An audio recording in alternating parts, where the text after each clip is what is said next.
Hello, very good morning, my dear friends. This is Dr. Padala Tirupati, Assistant Professor, Department of Botany, Microbiology, Food Science and Crop Production. So మనం గత 48 భాగాలుగా వివిధ సంవత్సరాలలో ఉస్మానియా విశ్వవిద్యాలయం నిర్వహించినటువంటి రాష్ట్ర స్థాయి అర్హత పరీక్ష సంబంధించిన పత్రాలను ప్రశ్నాపత్రాలను అదేవిధంగా నేషనల్ టెస్టింగ్ ఏజెన్సీ ద్వారా university grants commission national eligibility test కి సంబంధించిన పేపర్ వన్కి సంబంధించినటువంటి ప్రీవియస్ పేపర్ను మనం విశ్లేషణ చేసుకున్నాం. ఈ రోజు మనం 2017లో ఉస్మానియా విశ్వవిద్యాలయం నిర్వహించినటువంటి స్టేట్ లెవెల్ ఎలిజిబిలిటీ టెస్ట్ రాష్ట్ర స్థాయి అర్హత పరీక్షకు సంబంధించినటువంటి మనకు ప్రశ్న పత్రాన్ని మనం ఈ రోజు విశ్లేషణ చేసుకుంటున్నాం.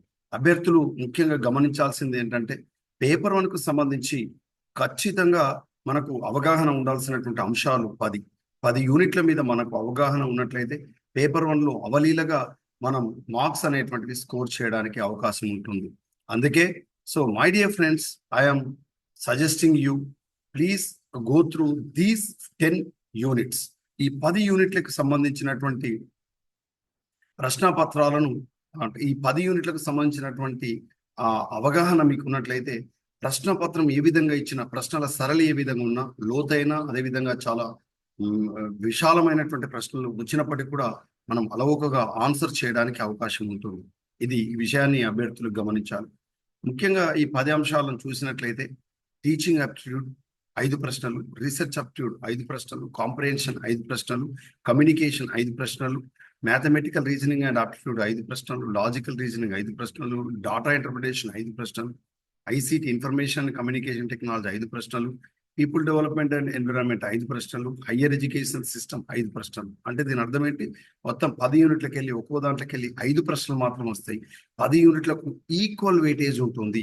ఈ ఈక్వల్ వెయిటేజ్ ఉంది కాబట్టి ప్రతి యూనిట్ ను అభ్యర్థులు ఖచ్చితంగా ప్రయారిటీ ఇవ్వాల్సి ఉంటుంది. ముఖ్యంగా నాన్ మ్యాథమెటికల్స్ అభ్యర్థులు అయితే పాత ప్రశ్నపత్రాలను కనుక ఓల్డ్ ప్రీవియస్ పేపర్స్ కనుక మనం విశ్లేషణ చేసుకున్నట్లయితే ప్రాక్టీస్ చేసినట్లయితే మ్యాథమెటికల్ అబిలిటీ ఉన్నటువంటి అభ్యర్థుల కంటే కూడా మనం పేపర్ వన్లో మన ఆప్షనల్ సబ్జెక్ట్ కంటే కూడా ఎక్కువ స్కోర్ చేయడానికి అవకాశం ఉంటుంది. ఇది నెగిటివ్ మార్కింగ్ లేనటువంటి పేపర్, అంతేకాకుండా మల్టిపుల్ చాయిస్ పేపర్, ఆల్ క్వశ్చన్స్కి మీరు ఆన్సర్ చేయాలి. కాబట్టి అభ్యర్థులు వీటి మీద అవగాహన కలిగి ఉన్నట్లయితే తప్పకుండా మీరు ఆన్సర్ చేయవచ్చు. మరి ఈ రోజు మనం 2017లో నిర్వహించినటువంటి అంటే టిఎస్ సెట్ కి సంబంధించినటువంటి general paper teaching and research aptitude కు సంబంధించినటువంటి ప్రశ్న పత్రాన్ని మనం విశ్లేషణ చేసుకుంటున్నాం. ఇందులో మొదటి ప్రశ్న కనుక చూసుకున్నట్లయితే చూడండి, ఇందులో 60 ప్రశ్నలు ఉన్నాయి. మొదటి 50 వాటికే సమాధానం రాయమని అన్నాడు. 2018 వరకు మాత్రమే ఈ అవకాశం ఉంది. 2019 నుంచి మొదలుకుంటే యూజీసీ నెట్ మారినటువంటి నిబంధనల మేరకు 50 ప్రశ్నలు ఇచ్చి 50కి 50 సమాధానాలు రాయమంటాడు. ఇది అభ్యర్థులు గమనించాలి. అంటే ఇక్కడ ఏమి ఇచ్చాడు? ఇక్కడ 60 ప్రశ్నలు ఉన్నాయి, మీరు ఏవైనా 50 మాత్రం రాయండి అన్నాడు. 60 ప్రశ్నలు ఉన్నాయి, ఏవైనా 50 ప్రశ్నలకే సమాధానం రాయమని ఇందులో ఇచ్చాడు. ఇది ప్రీవియస్ పేపర్. కానీ మారిన పేపర్ ప్రకారం అభ్యర్థులు గమనించాలి, ఆన్లైన్ మోడ్లో ఉంటుంది. 50 ప్రశ్నలు ఉంటాయి, 50కి 50 రాయాల్సిందే. No internal option, no choice. ప్రతిదానికి మీరు ఆన్సర్ చేయాలి. ఇది అభ్యర్థులు గమనించాలి. మరి ఇందులో మొదటి ప్రశ్న కనుక మనం తీసుకున్నట్లయితే ఇది డాటా అనాలిసిస్ కి సంబంధించినటువంటి ఇది క్వశ్చన్స్ 1 నుంచి 5 వరకు. చూడండి, ఇందులో మీరు చూసినట్లయితే ఒక టేబుల్ ఇచ్చి ఇందులో ఏమిచ్చాడు? ఈ కంపెనీకి సంబంధించి అందులో ఉండేటువంటి ఉద్యోగుల సంఖ్య, అందులో మగవారు ఆడవారికి సంబంధించినటువంటి నిష్పత్తి, మేల్ అండ్ ఫీమేల్ ఎంప్లాయీస్ కి సంబంధించిన నిష్పత్తి, పురుషులు స్త్రీలకు సంబంధించిన నిష్పత్తి, మానవ వనరుల విభాగం, మార్కెటింగ్ విభాగం, ఈ విధంగా ఇచ్చి ఇందులో నుంచి మనకు ఏ సంవత్సరంలో ఎంత అంటే ఏ కంపెనీలో ఎక్కువ ఉద్యోగులు ఉన్నారు, మహిళల ఉద్యోగులు ఎంతమంది, పురుష ఉద్యోగులు ఎంతమంది, ఈ విధంగా మనకు పర్సంటేజెస్ కానీ లేదా దాంతో పాటుగా వీళ్ళ మధ్యలో ఇది ఉండేటువంటి ఉత్పాదకతకు సంబంధించినటువంటి ప్రశ్నలు అడగవచ్చు. ఇదే విధంగా ఒక కంపెనీ, ఒక పరిశ్రమ, ఒక వ్యవస్థ, ఒక నూనె కర్మాగారం లేదా ఒక స్కూలు, ఒక క్లాస్కు సంబంధించిన ప్రశ్నలు కూడా అడగడానికి అవకాశం ఉంటుంది. సరే, 6వ ప్రశ్న కనుక మనం తీసుకున్నట్లయితే ఇది టీచింగ్ అప్టిట్యూడ్ కు సంబంధించిన ప్రశ్న. అంటే 1 నుంచి 5 ప్రశ్నల వరకు ఏమి ఇచ్చారు? Data analysis. కేవలం 5 మాత్రం ఇస్తారు. దత్తాంశ విశ్లేషణ అంటారు. 10th క్లాస్ లెవెల్లో మ్యాథమెటికల్ ఎబిలిటీ ఉండి పర్సంటేజెస్,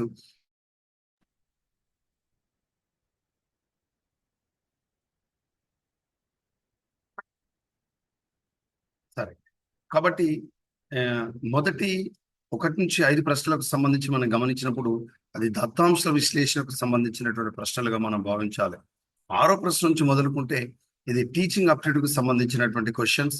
ఇందులో ముఖ్యంగా ఈ టీచర్ ఏ విధంగా అభిరుచి, ఒక అభ్యర్థి టీచర్ ఎబిలిటీ ఎంతవరకు కలిగి ఉన్నాడు అనేటువంటి అంశాన్ని కూడా ఇక్కడ అభ్యర్థులు గమనించాల్సి ఉంటుంది.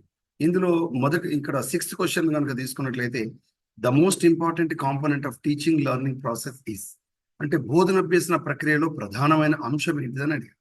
మరి బోధనాభ్యసనలో ప్రధానమైనటువంటి అంశం దేనిగా చెప్పుకోవచ్చు అంటే టీచింగ్ ప్లాన్, అంటే మీన్స్ కరికులమా, క్లాస్ రూమ్ ఎన్విరాన్మెంట్, తరగతి గది వాతావరణం, అభ్యాస కూడా, టీచింగ్ టెక్నాలజీ, బోధన సాంకేతికతన. ఇది మొదటిసారి ఒక అభ్యర్థి చూసినప్పుడు 4 ప్రశ్నలు సమానమే అనిపిస్తాయి, 4 ఆప్షన్స్ సమానం అనిపిస్తాయి. కానీ బోధనాభ్యసన ప్రక్రియలో సెంటర్ పాయింట్ అంటే కీ పాయింట్ ఎవరంటే గుర్తుపెట్టుకోండి, student centric education, learner centric education. ఇప్పుడు మనం ఇచ్చే ఎడ్యుకేషన్ ఎట్లాంటిది? Learner centric education.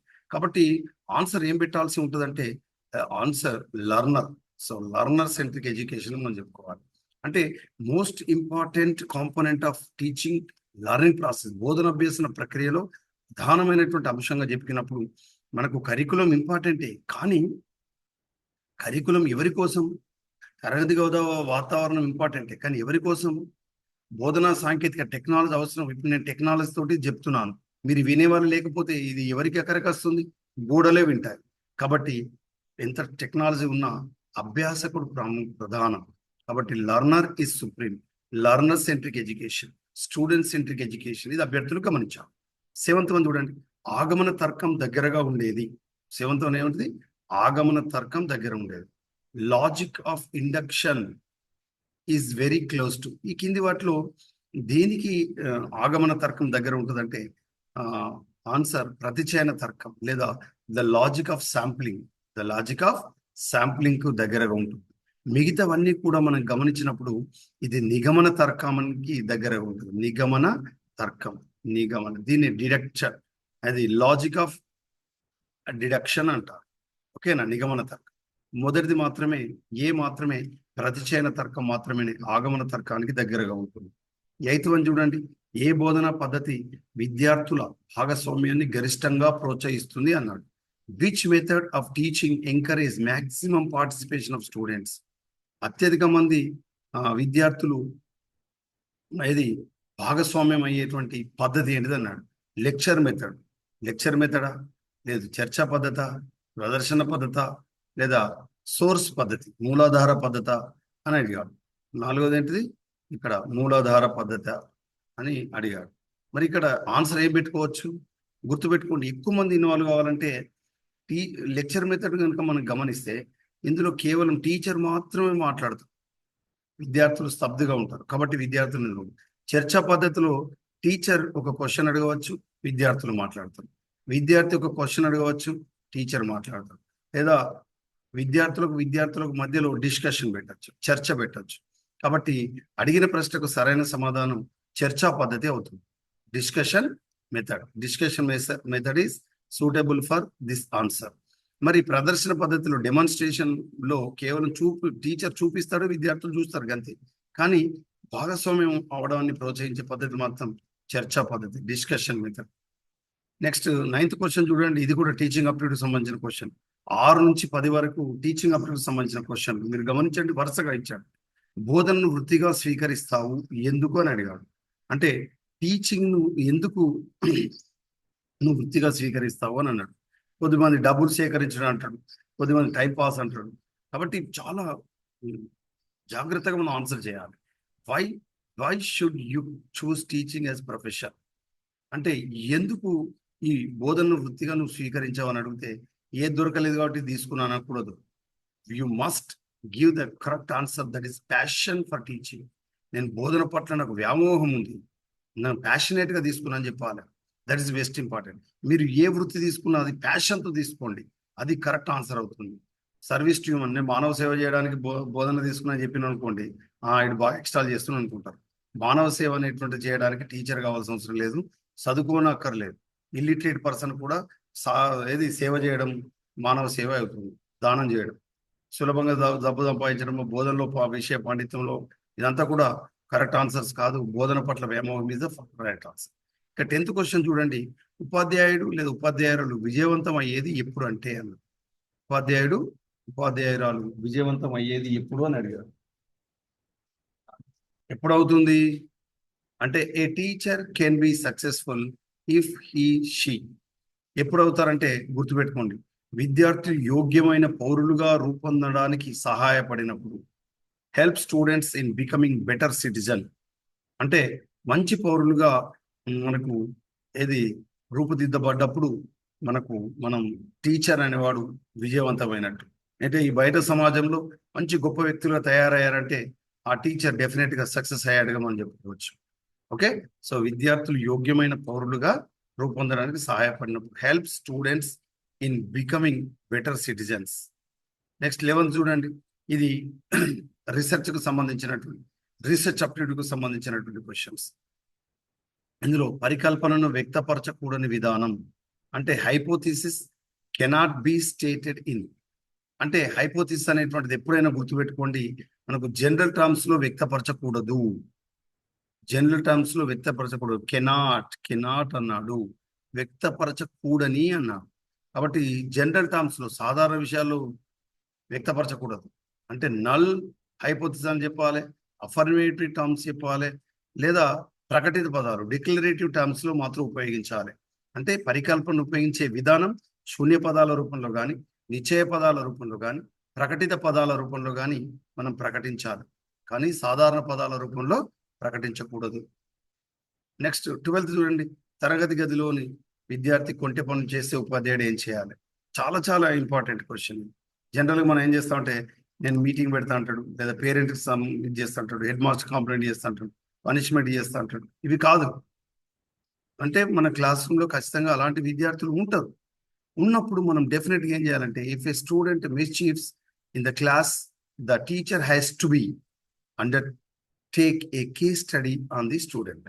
అంటే ఆ విద్యార్థి గురించి అధ్యయనం చేయాలి, అసలు ఎందుకు ఇలా చేస్తున్నాడు, లేక సోషియో ఎకనామిక్ కండిషన్ ఏంటి, పర్సనల్ ఇంట్రెస్ట్ ఏంటి, తర్వాత పెరిగిన విధానం ఏంటి, ఎలాంటి ఫ్రెండ్స్ ఉన్నారు, తర్వాత అంతేకాకుండా ఎలాంటి హ్యాబిట్స్ ఉన్నాయి, అలాంటివన్నీ మనం తెలుసుకోవడం ద్వారా, బ్రోకెన్ ఫ్యామిలీ నుంచి వచ్చాడా, ఫ్యామిలీ సెట్టింగ్ పిల్లోడికి కరెక్ట్గా మంచి సపోర్టివ్ ఉందా లేదా, ఇవన్నీ అంశాలు విద్యార్థి పైన ప్రభావం చూపుతాయి. కాబట్టి మనం అతని యొక్క వ్యక్తిగత అధ్యయనం చేయాలి. కేస్ స్టడీ చేయడం వల్ల మనకు ఈజీగా ఆయనను మార్చవచ్చు, విద్యార్థిని మార్చవచ్చు.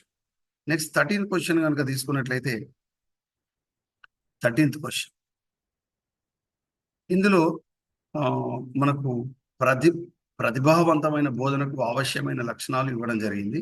వాటిని ప్రాధాన్యత క్రమంలో అమర్చమని. The essential prerequisites characteristics for effective teaching are given. Arrange these in order of priority. అంటే ఏమంటున్నాడంటే, ఒక ప్రయారిటీలో పెట్టమని చెప్తున్నాడు. నెంబర్ 1 చూడండి, బోధన పట్ల వ్యామోహం. నెంబర్ 2 నెంబర్ 2 బాలలతో కలిసి పనిచేయడాన్ని ప్రేమించడం. నెంబర్ 3 విషయ సామర్థ్యం. నెంబర్ 4 బోధన పద్ధతులలో ప్రావీణ్యం. నెంబర్ 5 భావ ప్రసరణ నైపుణ్యాలు. ఈ 5 వరుస క్రమంలో మనం పెట్టినట్లయితే అప్పుడు ప్రతిభావంతమైన బోధనకు అవశ్యమైన లక్షణాలు అయితే ప్రాధాన్యత తీసుకున్నప్పుడు, first one passion for teaching is the first option. Then second one is the love work with children, ఇది రెండవ ప్రాధాన్యత.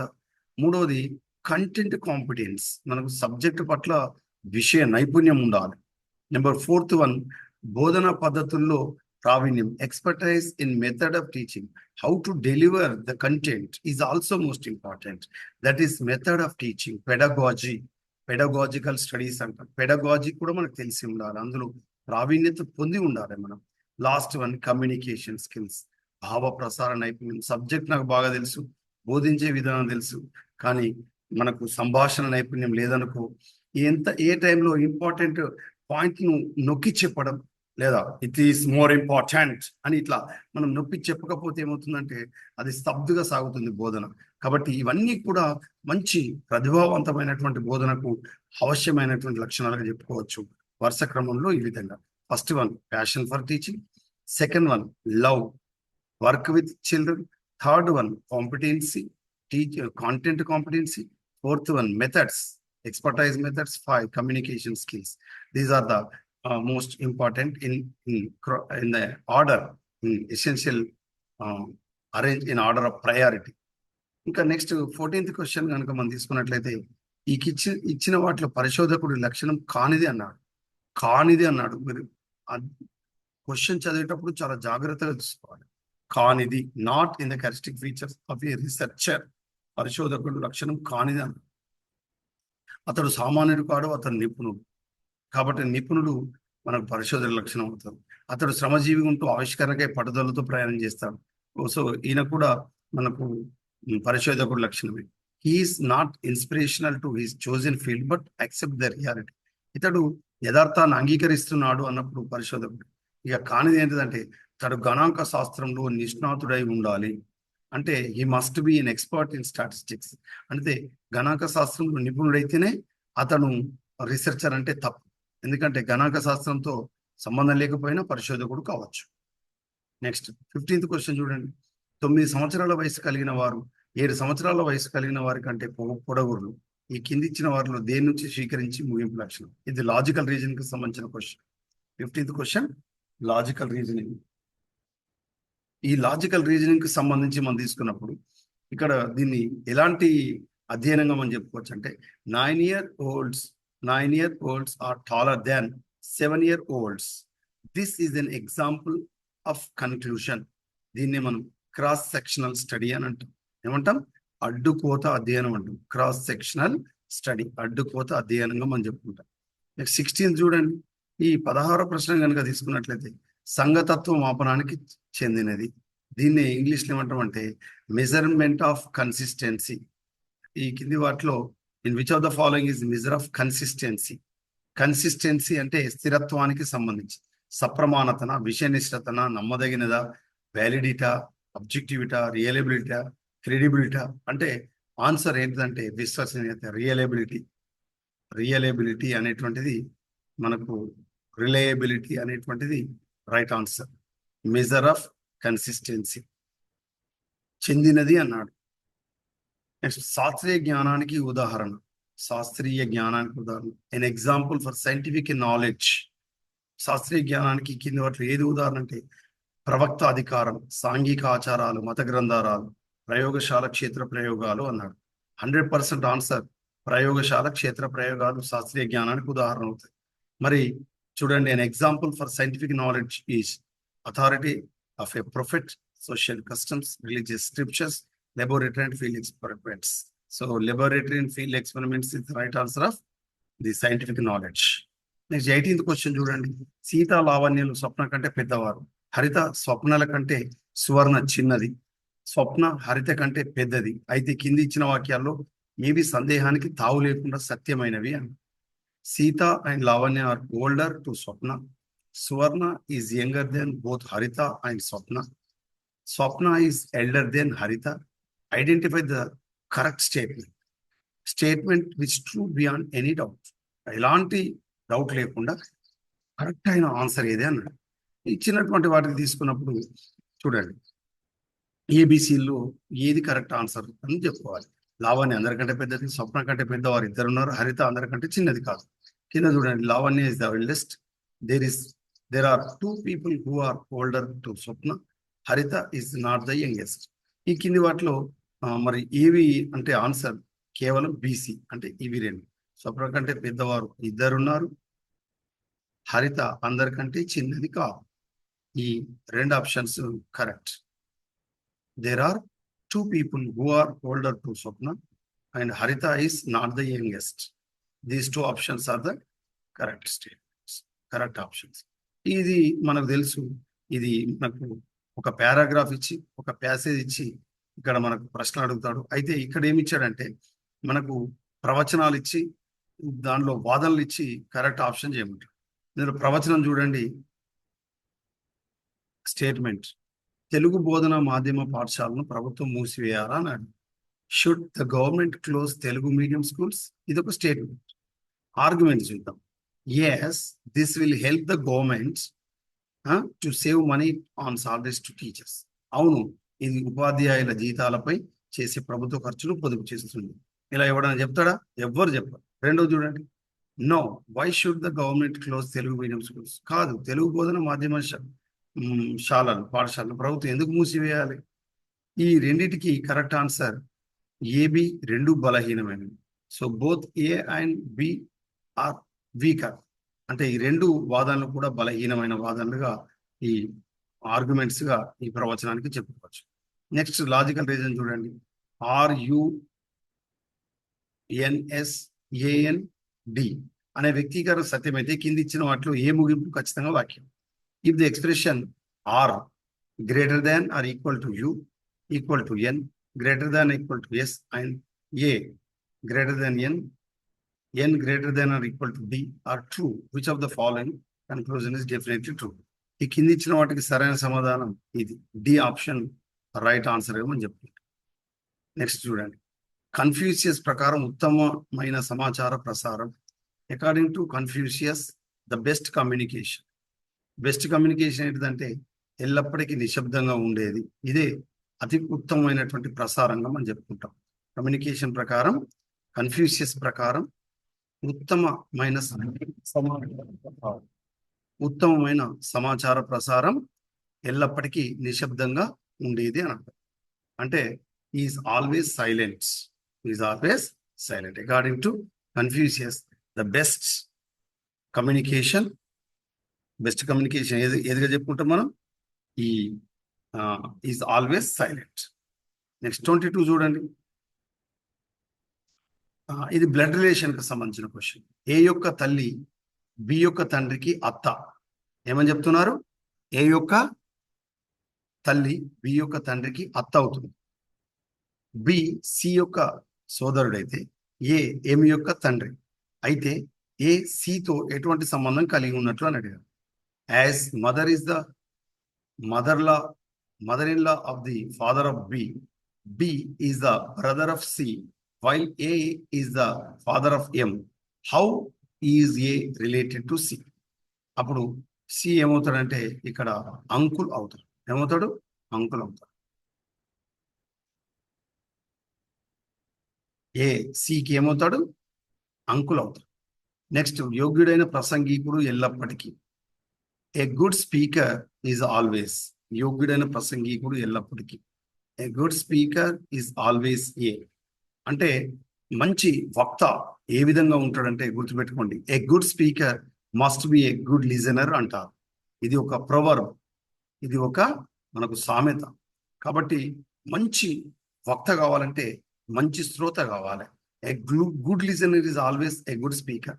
స్పీకర్ గా ఉన్నాడంటే ఒకప్పుడు అతడు గుడ్ లిజనర్ గుర్తుపెట్టుకోండి.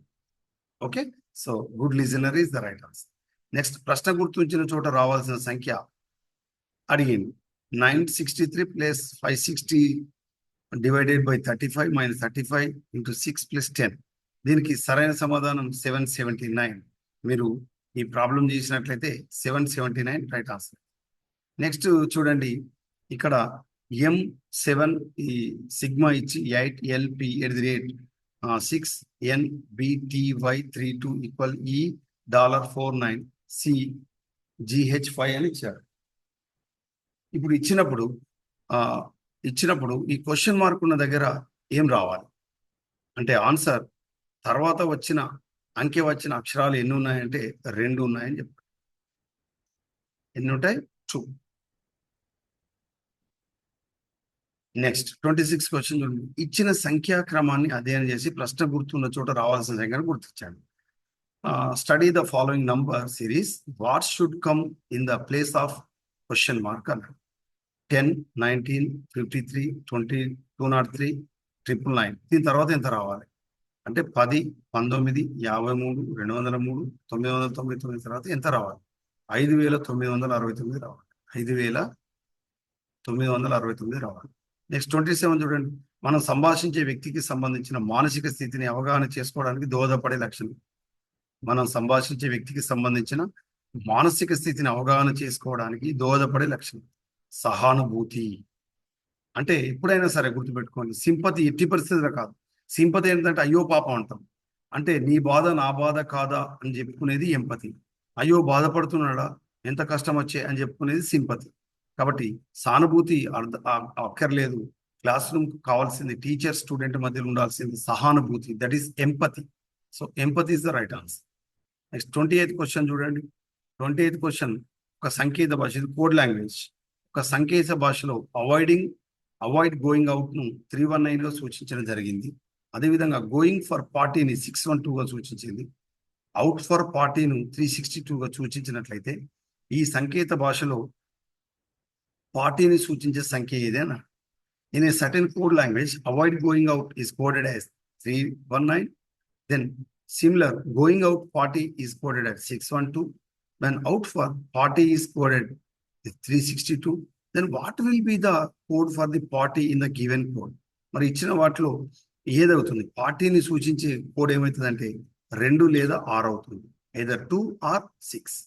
2 లేదా 6 అవుతుంది. నెక్స్ట్ 29 క్వశ్చన్ చూడండి. శిష్టాచారం అనేది దేని యొక్క స్వాభావికం? Equity are inherent aspect of. అంటే అర్థం ఏంటిది? అంటే కమ్యూనికేషన్ సంబంధించిందా, స్పోకెన్ ఇంగ్లీష్కి సంబంధించిందా, పాష్మెంట్ సంబంధించా, లేదా ప్యాష్ మేనర్కి సంబంధించిందా, క్లాస్ రూమ్ డైనమిక్స్ సంబంధించిందా అన్నప్పుడు ఆన్సర్ ఏమవుతుందంటే శిష్టాచారం అనేది సమాచార ప్రసారానికి సంబంధించింది, కమ్యూనికేషన్కి సంబంధించింది. Equity are inherent aspects of communication. So శిష్టాచారం అనేది సమాచార ప్రసారానికి సంబంధించింది. ఇక్కడ మనకు స్టేట్మెంట్స్ ఇచ్చాడు. ఇక్కడ మనకు 2 స్టేట్మెంట్లు ఇచ్చారు, 3 స్టేట్మెంట్లు. Some apples are bananas, some cats are bananas, no cat is dumb. కొన్ని యాపిల్లు అరటి పండ్లు, కొన్ని పిల్లులు అరటి పండ్లు, ఏ పిల్లి బొమ్మ కాదు. ఇందులో ఇన్ఫరెన్సెస్ ఇచ్చి కింది వాటిలో ఖచ్చితంగా అనుసరించదు అని అన్నాడు, అనుసరించనిది అన్నాడు. అంటే రెఫరెన్సెస్ లో does not follow the from the statement. అనుసరించనిది ఏది అడిగాడు. కొన్ని అరటి పండ్లు ఆపిల్లు, ఎస్ అవుతాయి. అదేవిధంగా కొన్ని అరటి పండ్లు ఎప్పటికీ బొమ్మలు కావు, ఎస్. కొన్ని పిల్లులు ఆపిల్ అయ్యే అవకాశం ఉంది, కొన్ని బొమ్మలు పిల్లులు కావు. ఇది దీనికి ఇచ్చిన క్వశ్చన్ కు సరైన సమాధానం. Some dolls may be cats. కొన్ని బొమ్మలు పిల్లులు కావచ్చు. కంటి సంసర్గం, ఐ కాంటాక్ట్ అనేది దేనిలో ఆవశ్యకమైనది? Eye contact is an essential aspect of. చూడండి, శారీరక భాషణ, పుస్తక భాషణ, చీనా భాషణ, వెర్బల్ ఇంటిమిడేషన్. అంటే answer body language. Eye contact అనేటువంటిది బాడీ లాంగ్వేజ్ కి సంబంధించింది. క్లాస్ రూమ్ లో స్టూడెంట్ టీచర్ మధ్యలో ఉండాల్సింది ఏంటంటే ఐ కాంటాక్ట్. ప్రతి విద్యార్థిని మనం బాడీ లాంగ్వేజ్ తో ఐ కాంటాక్ట్ తో ఉన్నట్లయితే మన క్లాస్ రూమ్ బాగా ఎఫెక్టివ్ గా వింటాడు, లేకపోతే మనల్ని పట్టించుకోరు. కాబట్టి క్లాస్ రూమ్ టీచింగ్ లో ఐ కాంటాక్ట్ అనేటువంటిది చాలా ఇంపార్టెంట్. ఓకే, దీన్ని బాడీ లాంగ్వేజ్ అనుకుంటే మన పోస్చర్స్, గెస్చర్స్, మన బాడీ లాంగ్వేజ్, మన ఈ కనుబొమ్మల కదలికలు, మన మూమెంట్, ఇవన్నీ కూడా చాలా ఫ్లెక్సిబుల్ గా ఉండాలి, పర్ఫెక్ట్ గా ఉండాలి, జిగ్జాగ్ గా ఉండకూడదు. నెక్స్ట్ 32 క్వశ్చన్ మనకు తీసుకున్నట్లయితే ఆర్ బిందువు టీ బిందువు నుండి ఎంత దూరంలో ఉంది అని అడిగాడు. How far are from point T. ఇది స్టేట్మెంట్. దీనికి వాక్యం ఇచ్చారు. ఏమిచ్చారు? వాక్యం అంటే స్టేట్మెంట్. ఈ స్టేట్మెంట్ ఏముంది? ఆర్ బిందువు ఎం బిందువుకు ఉత్తరంలో 5 మీటర్ల దూరంలో ఉంది. యు బిందువు ఆర్ బిందువుకు తూర్పున 4 మీటర్ల దూరంలో ఉంది. టీ బిందువు ఆర్ బిందువుకు పశ్చిమాన బిందువులు యు ఆర్ టీలో అయితే 6 మీటర్ల సరళ రేఖను రూపొందించే విధంగా ఉందని చెప్పారు. అప్పుడు వాక్యం 2 ఏ విధంగా ఉందంటే జెడ్ బిందువు టీ బిందువుకు దక్షిణాన 5 మీటర్ల దూరం ఉంది. యు బిందువు టీ బిందువుకు తూర్పున 6 మీటర్ల దూరంలో ఉంది. ఎం బిందువు జెడ్ బిందువుకు తూర్పున 2 మీటర్ల దూరంలో ఉంది. ఆర్ బిందువు ఎం బిందువుకు ఉత్తరాన 5 మీటర్ల దూరంలో ఉంది. ఆర్ బిందువు అనేది టీ బిందువు యు బిందువులో కల్పగా ఏర్పడిన రేఖపై ఉంది. ఇప్పుడు ఇచ్చిన వాటికి మనకు సరైన సమాధానం ఏం చెప్పుకోవచ్చు అంటే, ఇక్కడ గుర్తుపెట్టుకోండి, వాక్యము 1 సరిపోతుంది. అయితే వాక్యము టు సరిపోయేదిగా లేదు. The statement one alone is sufficient to answer the question while statement to is not sufficient to answer question. Next 33 question చూడండి. రెగ్యులేటర్ అనే ఇంగ్లీష్ పదంలోని 2వ, 3వ, 6వ, 9వ అక్షరాలను ఒక్కసారి ఉపయోగిస్తూ రూపొందించిన అర్థవంతమైన ఒకే పదంలో కుడి నుండి 2వ అక్షరం ఏమై ఉంటుంది? ఒకవేళ అక్షరాలను ఉపయోగించి ఒకదానికంటే ఎక్కువ అర్థవంతమైన పదాలు రూపొందించగలిగితే వైను మీరు సమాధానంగా గుర్తించండి. ఆ అక్షరాలను ఉపయోగించి అర్థవంతమైన పదమే రూపొందించకపోతే జెడ్ను మీరు సమాధానంగా రూపొందించండి. ఇక్కడ ఆడే ఆన్సర్ చెప్తున్నాడు. If it is possible to make only one meaningful English word with the second, third, sixth, and ninth letters of the word regulator, using each letter only once in the words, which would be the second letter of the word from the right? If more than one such a word can be formed, give Y is the answer. If no such word can be formed, give Z as answer. So అలా రూపొందించవచ్చు కాబట్టి answer why పెట్టచ్చు. Next, పార్శ్వ సమాచార ప్రసారం జరిగేది. Lateral communication is between ఎక్కడ జరుగుతుంది? సమతుల్యుల మధ్య జరుగుతుంది. ఈక్వల్స్ మధ్యలో జరిగేది పార్శ్వ సమాచార ప్రసారం, గుర్తుపెట్టుకోండి. ఒకవేళ పర్యవేక్షకుడు సహాయ సిబ్బంది మధ్యలో జరిగేది లాంగిట్యూడినల్, పైనుంచి కిందికి వర్టికల్ గా జరుగుతుంది. అర్థమవుతుంది? సహాయ సిబ్బంది పై అధికారి మధ్యలో జరిగేది ఇలా జరుగుతుంది. అర్థమవుతుంది? కాబట్టి సమతుల్యుల మధ్యలో జరిగేది మనకు లాటరల్ కమ్యూనికేషన్, ఈక్వల్స్ మధ్యలో. నెక్స్ట్ 35 క్వశ్చన్ చూడండి. 4, 4, 9, 2, 7, 6, 3, 8, 1 అనే సంఖ్యలోని అంకెలను ఎడమ నుంచి కుడికి ఆరోహణ క్రమంలో అమరిస్తే ఎన్ని అంకెల స్థానాలు పూర్వం లాగే ఉంటాయి? అంటే 2 అంకెల స్థానాలు, 2. 36 చూడండి. ఇచ్చిన వాటిలో సరిగా జతపరిచినది. సిద్ధ బీజాలు, పుప్పరేణులు, కిడ్నీలు నష్టం కలుస్తాయి. ఫ్లోరైడ్ కళ్ళలో మంటలు కలిగిస్తుంది. CO2 కిడ్నీలకు, కాలేయానికి నష్టాన్ని కలిగిస్తుంది. స్ట్రాటోస్ఫియర్ లో ఓజోన్ పొర క్షీణత చర్మ క్యాన్సర్ కలిగిస్తుంది. Depletion of ozone layer in the stratosphere will cause skin cancer. So this is the right answer. Next 37 చూడండి. గౌణ కాలుష్యానికి ఉదాహరణ. Which one of the following is an example of secondary pollutant? మీరు గమనిస్తే carbon dioxide, carbon monoxide, sulphur dioxide అంతా కూడా primary pollutant, అంటే ప్రాథమిక కాలుష్యకారకం. ఇవి నీటితో చర్య జరపడం వల్ల ఏర్పడినటువంటి కాలుష్యకారకం ఇది సల్ఫ్యూరిక్ యాసిడ్, సల్ఫ్యూరస్ ఆమ్లం లేదా సల్ఫ్యూరిక్ ఆమ్లం వస్తుంది. ఇది సెకండరీ పొల్యూటెంట్గా మనం చెప్తాం. నెక్స్ట్ 38 క్వశ్చన్ చూస్తే, ప్రభుత్వ ఆధీనంలో పనిచేసే కార్యాలయంలోని ఉద్యోగాలు, నియామకాల పౌరులందరికీ సమాన అవకాశాలు హామీ అనేది ఇచ్చేది ఏ article? Which article has given the equality of opportunity for all citizens in matters relating to employment or appointment to any office under state? So Article 16, Article 16 ప్రకారం మనకు ఉద్యోగాలలో సమాన అవకాశాలు కల్పించారు. Next, the best method of imparting value education, విలువల విద్య అందించడానికి యోగ్యమైన పద్ధతి. సో విలువల పద్ధతిని ఉపయోగించడానికి మోడలింగ్, నమూనీకరణ అనేటువంటిది చేయాలి. Modelling, value education. నెక్స్ట్ ఐసిటికి సంబంధించిన క్వశ్చన్ చూస్తాం. WW అనేటువంటిది, ఈ WW మనకు ప్రవేశపెట్టింది టిమ్ బెర్నర్స్-లీ. ఈ WW is nothing but internet. ఇదే అంతర్జాలం, గుర్తుపెట్టుకోండి. WWని మనం ఇంటర్నెట్ అని కూడా పిలుస్తాం. ఇంటర్నెట్ అనుకున్నది కాన్రాక్. నెక్స్ట్, ప్లాంట్ బేస్డ్ పెస్టిసైడ్స్, వృక్ష ఆధారిత పురుగు మందులు ఏవి అన్నారు. పారాథియాన్, ఆల్డ్రైన్ అనేటువంటిది మనకు ఆర్టిఫిషియల్ అంటే సింథటిక్ పెస్టిసైడ్స్ అంట. వేప నూనె అండ్ నికోటిన్ అనేటువంటిది మనకు వృక్ష ఆధారిత పురుగు మందులు. Neem oil and nicotine, both of these pesticides are extracted from plant based pesticides. వేప నూనె నుంచి, వేప చెట్టు నుంచి, పొగాకు నుంచి అంటే మనకు నికోటియానా టబాకం, పొగాకు చెట్టు నుంచి నికోటిన్ అనే ఆల్కలాయిడ్ లభ్యమవుతుంది. నెక్స్ట్ 42nd క్వశ్చన్ కనుక తీసుకున్నట్లయితే, ఇచ్చిన వాటిలో UGC విధులకు సంబంధించి సత్యం అనేది ఏది అని.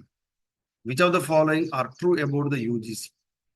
ఇది ఖచ్చితంగా అడుగుతున్నటువంటి క్వశ్చన్ అండి. మీరు UGC నెట్లో కానీ అదేవిధంగా TS సెట్లో కానీ ఖచ్చితంగా ఈ క్వశ్చన్ ఉంటుంది UGCకి సంబంధించి. సో విశ్వవిద్యాలయ విద్యను ప్రోత్సహించడం, సమన్వయం చేయడం, కనీస విద్యా ప్రమాణాలను రూపొందించడం, కళాశాలలు విశ్వవిద్యాలయాలకు నిధులను అందించడం, ఇవి దీనికి సంబంధించి 3 సరైనవి. Promoting and coordinating university education, then framing regulation on minimum standards of education, disbursing grants to the universities and colleges. ఈ 3 మనకు సరైన సమాధానాలు మంచి. ఓకే, నెక్స్ట్ 43 చూడండి. అస్తమా బ్రాంకైటిస్ కలిగించే గాలిలోని కాలుష్యాలు అని. Airborne pollutants that causes asthma bronchitis. Simple, pollen grains, పుప్పొడి రేణువులు. పుప్పొడి రేణువులు మనకు శ్వాసకోశ సంబంధమైనటువంటి వ్యాధులు కలిగిస్తాయి. అందుకే రైతులను మీరు గమనిస్తే వ్యవసాయ పంట పొలాల్లో పనిచేసే రైతులకి ఈ అస్తమా బ్రాంకైటిస్ ఎక్కువ రావడానికి అవకాశం ఉంది. ఎందుకు? పంట పొలాల్లోని మనకు పుప్పొడి రేణువులు కొన్ని లక్షల కోట్ల సంఖ్యలో పుప్పొడి రేణువులు ఈ ముక్కు మనకు నాసికా రంధ్రాల ద్వారా ఊపిరితిత్తుల్లోకి చేరి శ్వాసకోశాల్లోకి చేరి ఈ వ్యాధులు కలిగిస్తాయి. అందుకే రైతు లేనిదే మనకు ఆహారం లేదు, రైతుకు ఇలాంటి ప్రాబ్లమ్స్ వస్తాయి. Next, the focal theme of the Indian science Congress 2018. మనకు ప్రతి సంవత్సరం జాతీయ సైన్స్ కాంగ్రెస్ జనవరి 4వ తారీఖు 1వ తారీఖు నుంచి 5వ తారీఖు వరకు జరుగుతుంది. ప్రతి సంవత్సరం జరుగుతుంది, గుర్తుపెట్టుకోండి. ఇండియన్ సైన్స్ కాంగ్రెస్ ఇది ఎందుకు జరుగుతుంది అంటే గాంధీ మనకు ఆఫ్రికా నుంచి భారతదేశం తిరిగి వచ్చిన సందర్భంగా అదే నెలలో ప్రతి సంవత్సరం జనవరిలో ఈ ఇండియన్ సైన్స్ కాంగ్రెస్ జరుగుతుంది, జాతీయ సైన్స్ కాంగ్రెస్. అయితే 2018కి సంబంధించినటువంటి థీమ్ ఏంటిది అని అడిగాడు. ఫోకల్ థీమ్ అదేంటిదంటే science and technology reaching the unreached, అంటే శాస్త్ర సాంకేతికత చేరిన వారిని చేరుకోవడం అనేటువంటిది రైట్ ఆన్సర్. నెక్స్ట్, ఇక ఐసిటికి సంబంధించినటువంటి క్వశ్చన్స్ ఇక్కడ చూస్తున్నాం. జిపిఆర్ఎస్ అనేటువంటిది అంటే దాన్ని ఎలాంటిది? జిపిఆర్ఎస్ అనేటువంటిది వైర్లెస్ కమ్యూనికేషన్, తంత్రి రహిత సమాచార ప్రసారం. Okay, GPRS. నెక్స్ట్, ఐటిఈఎస్ దేన్ని సూచిస్తుంది? ఐటిఈఎస్ దీని అబ్రివేషన్ అంటారు, ఇన్ఫర్మేషన్ టెక్నాలజీ ఎనేబుల్డ్ సర్వీసెస్.